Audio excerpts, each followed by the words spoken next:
Hello friends, escape computer के YouTube channel में आप सभी का स्वागत है। टैली सीखे शुरुआत से के वीडियो सीरीज का ये दूसरा भाग है। आज हम इस वीडियो में जानेंगे कि ग्रुप क्या है, लेज़र क्या है। तो लेज़र बनाने से पहले हमें सबसे पहले ग्रुप को जानना ज़रूरी है, क्योंकि जो ग्रुप होते हैं आपके लेज़र के नेचर को प्रेजेंट करते हैं, जिससे यह क्लियर हो पाता है कि कौन सा लेज़र किस प्रकार के कार्य के लिए बनाया गया है। जब हम लेज़र बनाते हैं तो उसमें लेज़र किस ग्रुप के अंडर जाएगा यह पूछता है। तो ग्रुप से यह निर्धारित होता है कि कौन सा लेज़र किस कार्य के लिए बनेगा। आपको एंट्री करने के लिए लेज़र की ही ज़रूरत पड़ने वाली है, लेकिन लेज़र बनाने से पहले हमें ग्रुप के बारे में जानना है। जब आप टैली में कंपनी क्रिएट करते हैं तो ग्रुप स्वतः ही तैयार हो जाते हैं। इनकी संख्या लगभग 28 होती है। इनमें कुछ ग्रुप प्राइमरी और कुछ सेकेंडरी होते हैं। इनके बारे में हम डिटेल से जानते हैं। यदि हो सके तो इसको आप नोट्स कर लीजिए, क्योंकि इसमें आपको बताया जाएगा कि किस ग्रुप के अंदर किस प्रकार का लेज़र रखा जाना चाहिए या किस प्रकार के खाते खोले जाने चाहिए। तो हम जानेंगे इसमें कि किस ग्रुप के अंदर कौन सा लेज़र रखते हैं। तो यह जानने के लिए आइए चलते हैं कंप्यूटर स्क्रीन पर।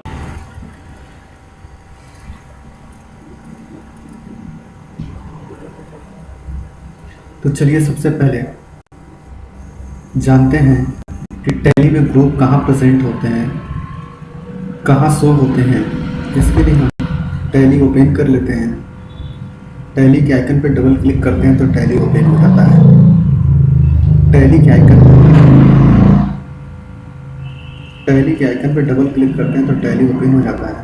इसे हम एजुकेशनल मोड में ओपन कर लेते हैं और यहाँ पे अगले दिन आपको बताया गया था कि जब आप टैली ओपन करते हैं तो यहाँ पे कंपनी इन्फो ओपन हो गया था, लेकिन यहाँ पे कंपनी इन्फो नहीं है, गेटवे ऑफ टैली है, क्योंकि आपके पास एक कंपनी बन चुकी है जो इधर आपको शो हो रही है।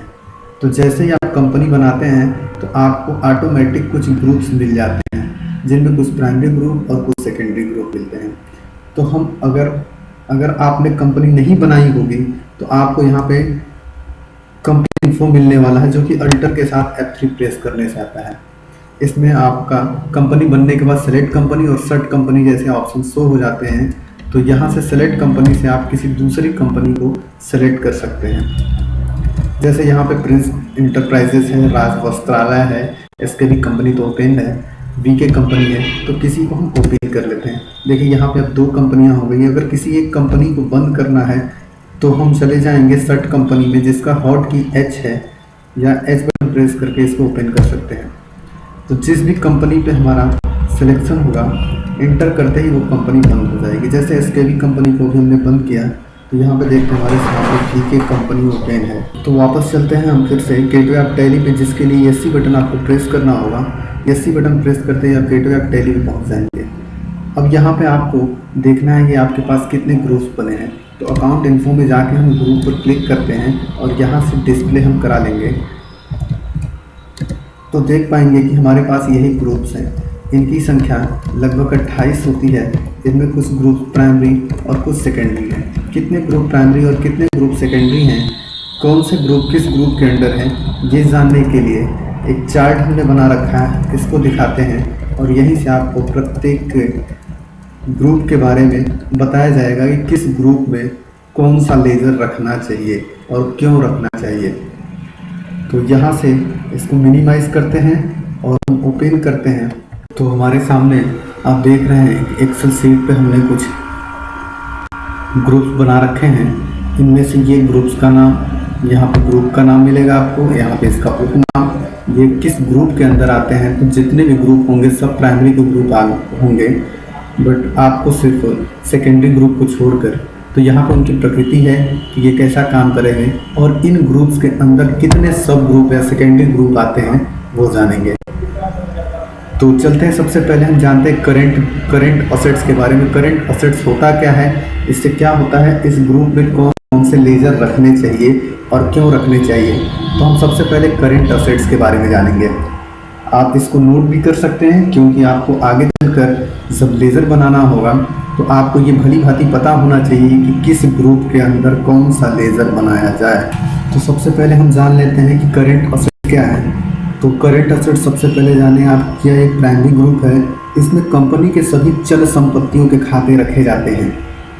चल संपत्ति के खाते रखे जाते हैं जो हमेशा आपके आने जाने वाले प्रोडक्ट्स हैं उनके खाते इसमें रखे जाएंगे। इस ग्रुप के 6 सब ग्रुप होते हैं। पहला होता है इसमें cash in hand, bank account, deposit, loan and advance, sundry debtor, stock in hand. अभी जब सेकेंडरी ग्रुप बताया जाएगा तो आपको बता दिया जाएगा कि इनके अंदर कैसा खाता रखा जाता है। तो सबसे पहले आप जान लीजिए करंट एसेट्स में कौन सा लेजर रखना है। तो इसमें सभी ऐसे लेजर रखेंगे जो चल संपत्तियों से संबंधित होंगे। अब जानते हैं दूसरा फिक्स असेट्स। फिक्स असेट्स में कैसे खाते रखे जाएंगे। ग्रुप है, इस ग्रुप में कंपनी के सभी अचल संपत्ति से संबंधित खाते आते हैं। जैसे आपकी ज़मीन हो गई, आपने अपने बिजनेस के लिए जैसे आपने कंप्यूटर ले रखा है, चेयर ले रखी है, जो ऐसी चीज़ें हैं या जो ऐसे खाते, जो ऐसे प्रोडक्ट्स हैं या जो ऐसे लेजर हैं जो आपको बेचना नहीं है, वो आप अपने यूज़ के लिए ले रहे हैं, अचल संपत्ति है, ज़मीन है, मकान है, ये सारी चीज़ें आपकी अचल संपत्तियों में आती हैं। इसके अंतर्गत हम अचल संपत्तियों के लेजर बनाएंगे। अब अगला आता है इन्वेस्टमेंट। इन्वेस्टमेंट के बारे में जानते हैं कि इसके अंतर्गत कैसा लेजर बनाया जाएगा। तो यह भी एक प्राइमरी ग्रुप है। इस ग्रुप में कंपनी के द्वारा किसी दूसरी कंपनी या फर्म में किए गए विनियोग के खाते यानी इन्वेस्ट के खाते रखे जाते हैं। जब कोई कंपनी किसी दूसरे कंपनी में विनियोग करती है या इन्वेस्ट करती है तो उसके खाते इसके अंतर्गत रखे जाते हैं। विनियोग करने का मतलब किसी कंपनी में धन लगाना या लाभ के उद्देश्य से धन लगाना होता है। अब अगला जानेंगे हम मिस एक्सपेंस। मिस एक्सपेंस भी आपका प्राइमरी ग्रुप है, ये असेट्स में आता है और इसके अंतर्गत आप कंपनी के स्थापना व व्यय से संबंधित खातों के लेजर तैयार कर सकते हैं। इसके बाद आते हैं लायबिलिटी। लायबिलिटी में आने से पहले हम देख लेते हैं कि इसके कितने हमारे सब ग्रुप हैं।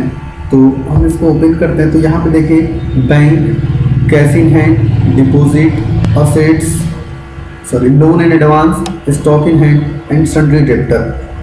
तो इनके बारे में बाद में जानेंगे। पहले हम प्राइमरी ग्रुप्स के बारे में जानते हैं। तो हम जानते हैं करेंट लायबिलिटीज कैसे लेजर रखे जाएंगे। यह भी एक प्राइमरी ग्रुप है भाई। इस ग्रुप में कंपनी के मौजूदा उत्तरदायित्व और विशिष्ट उत्तरदायित्व के खाते रखे जाते हैं जो कंपनी के साथ साथ चलते हैं। ऐसे लेजर बनाएंगे आप इसमें जो कंपनी के लिए उत्तरदायी हों और कंपनी के साथ साथ चलते हों। अब आगे बढ़ते हैं और जानते हैं लोन लायबिलिटीज के बारे में। लोन लायबिलिटीज के अंतर्गत ऐसे खाते रखे जाएंगे जो हम अपने कार्यों के लिए, अपने कंपनी के लिए लोन लेते हैं। लिए गए लोन से संबंधित जितने भी लेजर बनेंगे वो लोन लायबिलिटीज में बनेंगे। इसके बाद अगला हम जानते हैं कैपिटल अकाउंट। कैपिटल अकाउंट में कंपनी के आरक्षित फंड आते हैं या यह ग्रुप मालिक पूंजी, करेंट कैपिटल, कंपनी कैपिटल इत्यादि से संबंधित लेजर बनाने के लिए प्रयोग किया जाता है। इसमें ऐसे लेजर रखे जाते हैं जो करेंट कैपिटल, कंपनी कैपिटल या मालिक पूंजी से संबंधित होते हैं। अगला जानते हैं ब्रांच डिवीजन। ब्रांच डिवीजन में कंपनी की अन्य सहयोगी शाखाएं या इससे संबंधित कंपनी या इसके साथ में चलने वाली कंपनी जो आपकी ही कंपनी हो उसके लेजर हम बनाते हैं। अब आते हैं सस्पेंस अकाउंट पे। इसके अंतर्गत ऐसे लेजर बनाए जाते हैं जो बैलेंस शीट से संबंधित होते हैं परंतु कंपनी में इनका कोई अहम योगदान नहीं होता है। तो ऐसे लेजर आप इसमें बना सकते हैं। आते हैं डायरेक्ट एक्सपेंस पे। इस ग्रुप में कंपनी में उत्पादन व ट्रेडिंग से संबंधित खाते रखे जाते हैं। जब आप किसी चीज़ का उत्पाद करते हैं या कोई चीज़ मंगाते हैं, ट्रेडिंग होता है तो उससे जो संबंधित लेजर बनते हैं वो डायरेक्ट एक्सपेंस में रखे जाते हैं। इसके बाद इनडायरेक्ट एक्सपेंस। इनडायरेक्ट एक्सपेंस में आप प्रॉफिट एंड लॉस से संबंधित लेजर बना सकते हैं। ये लेजर बनाए जाते हैं, प्रॉफिट एंड लॉस से संबंधित लेजर बनाए जाते हैं जो आय व व्यय के खातों से संबंधित होते हैं। जैसे आप सैलरी वगैरह हो गया और प्रचार वगैरह हो गया, एडवर्टीजमेंट वगैरह, तो इसके लेजर आप इनडायरेक्ट एक्सपेंस में बनाएंगे। आते हैं अब अगला परचेस अकाउंट। तो परचेस अकाउंट जैसा कि नाम से ही पता चल रहा है तो किसी भी चीज़ को खरीदने के लिए जो लेजर बनाया जाएगा, purchase ledger, goods purchase ledger या purchase local, purchase with inter state, ये जितने भी लेजर होंगे परचेस के हम परचेस अकाउंट के अंतर्गत बनाएंगे या परचेस ग्रुप के अंतर्गत बनाएंगे। इसमें विभिन्न प्रकार के खरीद के खातों के लेजर बनाए जाते हैं। आगे आते हैं डायरेक्ट इनकम। इसके अंतर्गत हमें जो किसी भी प्रकार का डायरेक्ट इनकम हो रहा हो या कहीं से पैसे डायरेक्ट आ रहे हों उसके हम लेज़र बनाते हैं। और इनडायरेक्ट में जहाँ से हमें कोई छूट दे रहे हैं या फिर कोई डिटेक्शन हो रहा है तो या फिर अप्रत्यक्ष रूप से पैसे आ रहे हों उनके लेज़र हम इसमें बनाते हैं। और सेल अकाउंट आप क्लियर हैं कि सेल जितने प्रकार के सेल होंगे सभी सेल के अंतर्गत बनाए जाएंगे उनके लेज़र। बिक्री सभी प्रकार के बिक्री से संबंधित के लेज़र सेल अकाउंट के अंतर्गत बनाया जाता है। ये तो थे आपके 15 प्राइमरी ग्रुप। अब आते हैं इसमें हम सब ग्रुप या सेकेंडरी ग्रुप। तो सबसे पहले हम चलते हैं असेट्स में। असेट्स के 6 सब ग्रुप हैं: bank, cash in hand, deposit, loan and advance, stock in hand and sundry debtor. तो पहले जानेंगे कि बैंक अकाउंट में कैसे लेज़र रखे जाते हैं या कैसे लेज़र बनाए जाते हैं। तो आपको पता ही है कि यह किसी ग्रुप के अंदर आ रहे हैं तो ये सेकेंडरी हो गए। तो ये बैंक आपका सेकेंडरी ग्रुप है। इसमें बैंक से होने वाले ट्रांजैक्शन या लेन देन को दर्शाने के लिए जो लेज़र बनाए जाते हैं बैंक अकाउंट के अंतर्गत बनाए जाते हैं। अब कैश इन हैंड, इसमें सभी ऐसे लेज़र बनाए जाएंगे जो नकदी से संबंधित हों। डिपॉजिट असेट्स, इस ग्रुप के अंतर्गत ऐसे लेज़र बनाए जाते हैं जिसमें कोई धन या किसी वस्तु को हम किसी अन्य जगह जमा करते हैं, उससे संबंधित जो भी लेज़र होंगे उस लेज़र को हम डिपॉजिट असेट्स के अंदर रखते हैं। लोन एंड एडवांस, अब लोन एंड एडवांस जानते हैं, यह कंपनी या व्यक्ति द्वारा लिए गए ऋण के खाते या अग्रिम भुगतान के खाते के लेज़र इसमें रखे जाते हैं। Stock in hand, stock in hand में आप ऐसे लेज़र रख सकते हैं जो आपके ही हो, आपके ही कंपनी को एक स्थान से दूसरे स्थान पे आप ट्रांसफ़र कर रहे हैं, वैसे लेज़र आप स्टॉक इन हैंड में रख सकते हैं। आते हैं सन्ड्री डेब्टर में। इसके अंतर्गत ऐसे खाते आते हैं जिसमें ऐसे व्यक्ति को प्रतिष्ठानों के नाम रखे जाते हैं जिनसे कंपनी उधार सामान खरीदती है। अब आते हैं लायबिलिटीज़ में। तो लायबिलिटीज़ में भी आप देख सकते हैं 3 सब ग्रुप हैं: duties and taxes, provision account and sundry creditor. तो ड्यूटीज एंड टैक्सेस के अंदर ऐसे सभी लेज़र बनेंगे जो टैक्स और कर एवं चुंगी से संबंधित हों। विभिन्न प्रकार के कर से संबंधित लेज़र आप इसमें बना सकते हैं। प्रोविजन अकाउंट, प्रोविजन अकाउंट के अंतर्गत ऐसे लेज़र बनाए जाते हैं जो आपके खर्चों से संबंधित होते हैं। सन्ड्री क्रेडिटर, सन्ड्री क्रेडिटर जैसा कि आपने सन्ड्री डेब्टर में जाना, तो ये सन्ड्री क्रेडिटर ऐसे हैं जिनको हम उधार सामान बेचते हैं, उनका लेज़र सन्ड्री क्रेडिटर के अंदर रखा जाता है। अब जानते हैं लायबिलिटी के अंदर, लायबिलिटी के भी अंदर 3 सब ग्रुप हैं: bank OD, secure loan, unsecure loan. Bank OD ऐसे लेज़र जिसमें ओवरड्राफ्ट किए जाते हों, ओवरड्राफ्ट के खाते बैंक ओडी में रखे जाते हैं।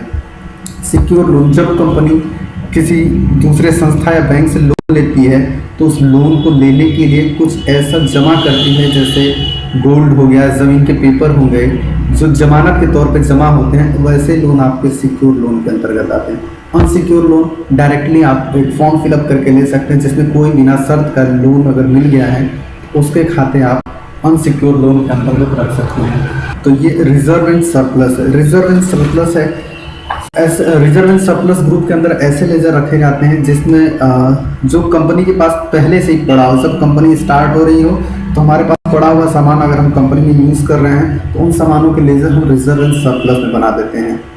तो ये थे हमारे ग्रुप्स के बारे में सभी जानकारी। आप इसको अच्छे से यदि नोट करेंगे तो अगले इसमें यह आपको पता चला कि किस ग्रुप के अंदर कौन सा लेज़र बनाएंगे। अभी आप इसको एक बार पढ़ लेंगे, इसके बाद जब लेज़र बनेगा तब आपको ये एकदम क्लियर हो जाएगा कि ग्रुप क्या है और क्यों इसको पढ़ाया गया।